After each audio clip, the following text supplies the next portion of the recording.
Good morning. Welcome to Books at the Bottom of the Stairs. My name's Lorraine.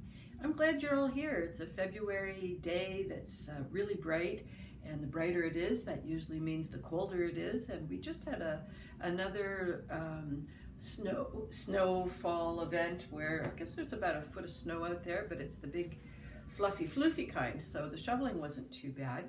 And I think it's going to stay like that for a couple of days. I don't think there's any rain in the forecast, so no slush. Very unusual for Halifax. It usually snows and rains simultaneously, and we mostly end up with frozen slush. So today I'm telling you about our sort of misadventures on last Friday. We decided that things were just not, and I just realized the music is playing. Good to turn the music off because you never know when Julie Nazrella has something to say. She's a real chatterbox on the radio.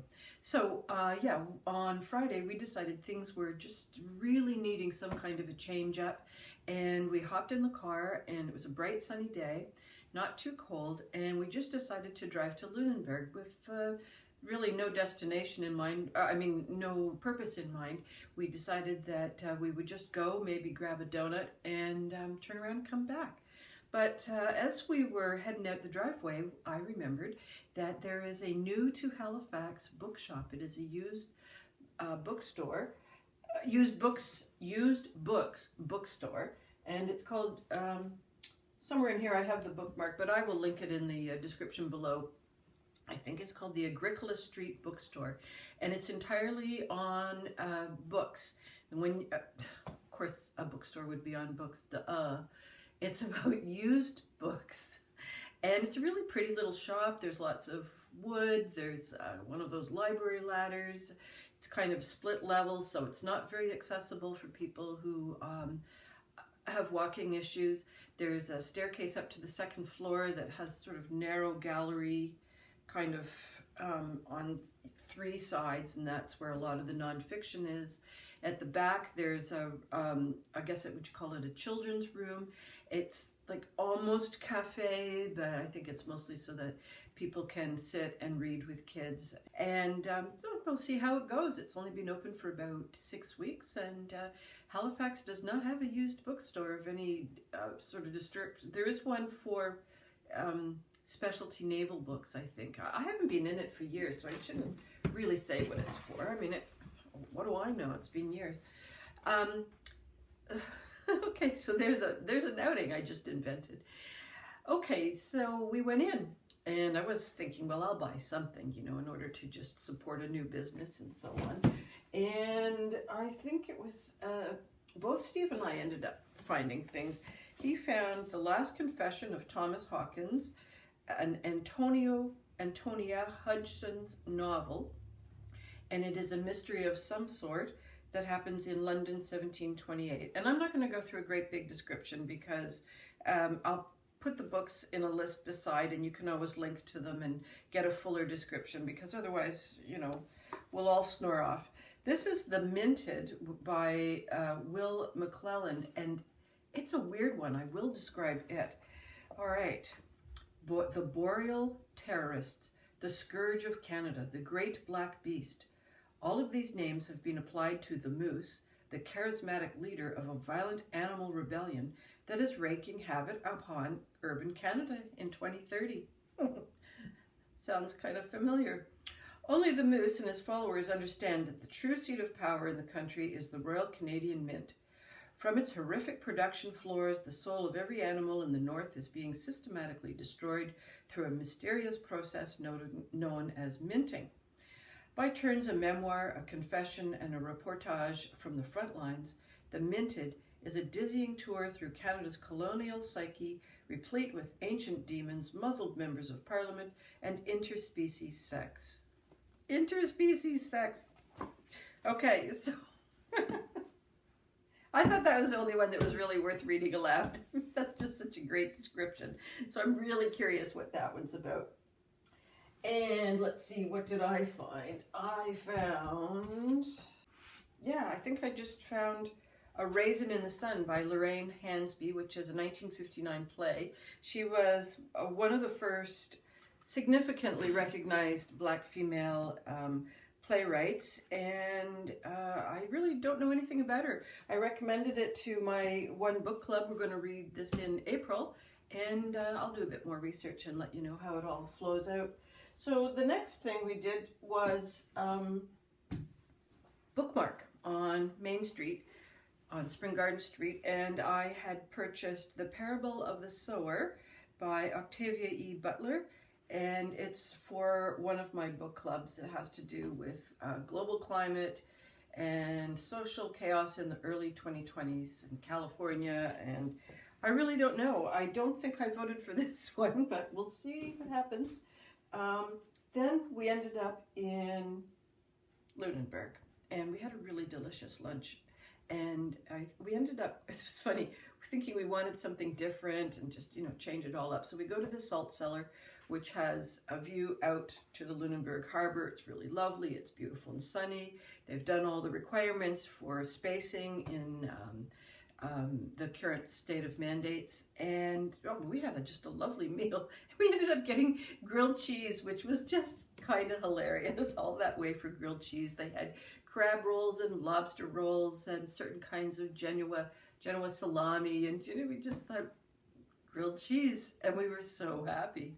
So we then went across the road to Lunenburg Bound, and this is also used bookstore, but it has a section of new releases, so they get sort of the cream of the cream. They'll get the prize winners or the sort of unexpected, really good books. And then they quite often have a section that's on current events happening in the world of book world. So Black History Month right now, and the last time we were there, it was a whole section on Indigenous writers, and so they're very topical. And the other thing that they do is they specialize in nautical fiction and nonfiction. And the owner is a sailor, so Steve and he start going on and on about publishers that have to do with nautical printing. And there's one press from England that hasn't been able to ship to Canada for about the entire pandemic, and so they're all going, oh, we need to get those back. So the books that Steve purchased was The Wooden World, An Anatomy of the Georgian Navy, British, and apparently this is just the book to read if you really enjoy Jane Austen. She's got a number of male characters who are in the Navy, and I believe that this is very much of the world that she has her characters traveling in. So I gather that it's really a good companion piece to those who are Jane Austen fans. There's nothing about Jane Austen or those characters or anything in it. It's just what happens in that period. Blue Water by Frederick William Wallace, a tale of a young man's life in the age of the schooners on the Grand Banks. And this is from Formac Publishing, which is local. And it's set in the 1900s, and it's the adventures of Shorty Westhaver from boyhood to young manhood. Okay, this one is, I think it's a classic, to tell you the truth. A High Wind in Jamaica by Richard Hughes. And it's about, let's see. Oh yeah, I said I wasn't going to tell you about it. I suppose it's pirates. There's pirates, kids and pirates. But I don't think it's a young person's novel, I'm pretty sure. Anyways, we'll all check it out in the doobly-doo below when you connect in. Now, this was the one that had everybody just so excited. 100 Small Boat Rigs, Philip C. Bolger. Bolger is the guy who did a whole bunch of designs for boats that were fairly smallish boats. I'm sure he did a couple of big ones. We've been to a museum down in Maine, I think it was, that had a whole bunch of Bolger books, but Bolger's kind of the Superman of boat building, and also small craft cruising. He's written a couple of books about what it's like to sail those different boats, and yeah, he's just a real creamsicle for everybody. All right, this one is just a random book for me, The Sanatorium, and it's a newly renovated hotel in Los Somet, and I have a feeling there's a movie. I don't know why I think it, but it's a recent release, and it's a mystery, and it's about a whole bunch of people in this building, and they get trapped by snow, and murders afoot. I picked this one up at Lunenburg bound also. Blues, Legacies, and Black Feminism by Angela Y. Davis. And she's the one who wrote my all-time favorite from last year, which was Women, Race, and Class. And that one was quite a bit older, talking about reviewing how the suffragists and other people for civil rights for women were actually quite obstructive to black women rights. They really not quite the gleaming trophies that we like to think of Mary Wollstonecraft and the rest of the gang. So this one takes a look at Gertrude Ma Rainey, Bessie Smith, and Billie Holiday, who are the blues singers and who are extremely influential upon the next generations of singing. And it takes a look at their lives and lyrics and how they fit into the society of the time, and were what would you call that, counterculture? Yeah, so looking forward to this one. She's a very good writer. Jeannette Wall's Half Broke Horses. Now, I have a couple of people who've said they really like books about older ladies, and so this one, Lily Casey, we meet her sort of at age 6, but I think that the bulk of this book takes place after she is married, and she is, where is she? She survives the Great Depression. I'm just trying to think where in geography she is. Well, she's a survivor, and she's gone through the Great Depression and tornadoes, and she helps to break horses. She's a farmer. This author also wrote The Glass Castle, which was also sort of a memoir kind of book. I haven't really heard one positive review in the sense that it's just not been mentioned anywhere, but I was attracted by the fact that this is mostly a very strong matriarchal character. So for those people who've mentioned they like those kinds of books, I think you might look for that author, Jeannette Walls. Yeah. Okay, the other thing that happened at Lunenburg Bound is I came across 3 books I do not have by the author Helen Humphreys, and I am attempting to get the entire collection. So not only do I not have them, I haven't read them. So this one is Coventry, small novel. So if anybody does the small novel challenge or novella, this is 175 pages, so very good for short fiction. And it takes place in England on top of the Coventry Cathedral, where Harriet Marsh is looking for approaching German bombers. So it sounds like a familiar storyline. I think I might have bumped into it in a more contemporary, I don't want to say that because Helen Humphreys is still alive. I think I bumped into it from another author, that storyline. Okay, The Reinvention of Love. And this one is taking place in the time of Napoleon III in France, as well as Halifax, back and forth. And the main character is Charles Sainte-Beuve, an ambitious French journalist. So could be quite interesting. It references Victor Hugo and his daughter Adele, who did spend time in Halifax. Not Victor Hugo, but his daughter did. And she was a character who had some mental health issues, I believe. Kind of a scandalous life. That might be why she was in Halifax. And the last one is Machine Without Horses, also by Helen Humphrey. And What is an Ordinary Life Worth? It's about an obituary that a writer comes across and trying to imagine the life of this private salmon fly dresser. I think that has to do with, making up the ties and flies that are used in salmon fishing. And this one, I want to say it's a fairly new one, but I thought I was on top of, 2018. Yeah, I thought I was on top of all of her published books. And she has, let's see, I just saw a list go by.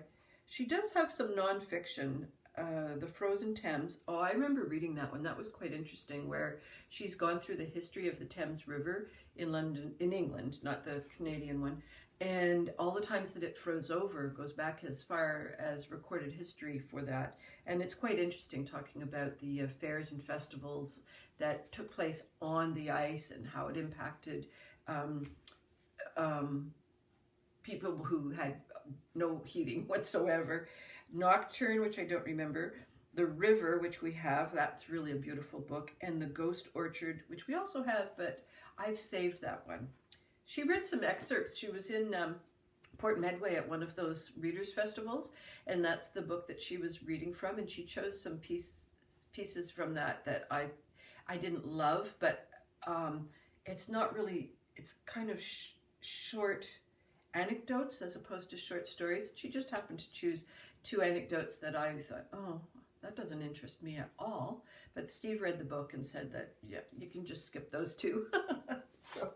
So Helen Humphreys is getting, to be a complete collection. And I have a goal next year, 2023, of doing a Helen Humphreys year, maybe a read-along, something along those lines.